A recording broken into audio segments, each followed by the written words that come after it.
आणि आता पाहणार आहोत मुंबई त्याचबरोबर उपनगरातील टॉप 9 बातम्या। नवी मुंबईतील पाणीपुरवठा 2 ऐवजी 3 दिवस सायंकाळचा बंद राहणार। धरणामध्ये केवळ 42 दिवस पुरेल इतकाच पाणीसाठा शिल्लक राहिल्यानं महापालिकेचा निर्णय।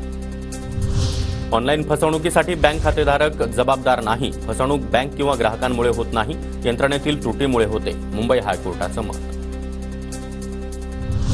खाद्यतेलाच्या दरामध्ये 20 ते 25 रुपयांनी दरवाढ। तेलाची आवक घटणार असल्यानं दरामध्ये वाढ झाल्याची व्यापाऱ्यांची माहिती। लोकसभा निवडणुकीच्या निकालावर ऑनलाईन सट्टा।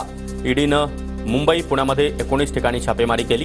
प्लेयर प्ले बेटिंग ॲप प्रकरणामध्ये सक्तवसुली संचालनालयाची मोठी कारवाई। राज्यामध्ये फलकांबाबत लवकरच नवं धोरण जाहीर होणार। सर्व स्थानिक यंत्रणांसाठी सर्वसमावेशक नियमावली लागू करणार। घाटकोपर होर्डिंग दुर्घटनेची पुनरावृत्ती होऊ नये यासाठी राज्य सरकारच्या ठोस उपाययोजना। मुंबईतील जाहिरात फलकांची पाहणी करण्यासाठी परवाना विभागाकडून पथक स्थापन। 7 दिवसांमध्ये अहवाल सादर करण्याचे पथकाला आदेश।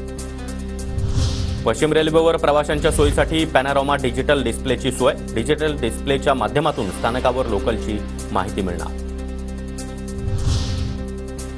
रेडिओथेरपीचे दुष्परिणाम कमी करणारा औषध उपलब्ध। कर्करोग रुग्णांना मोठा दिलासा। मुंबईमध्ये जानेवारी ते मे महिन्यादरम्यान हिवतापाचे 1612 रुग्ण आढळले।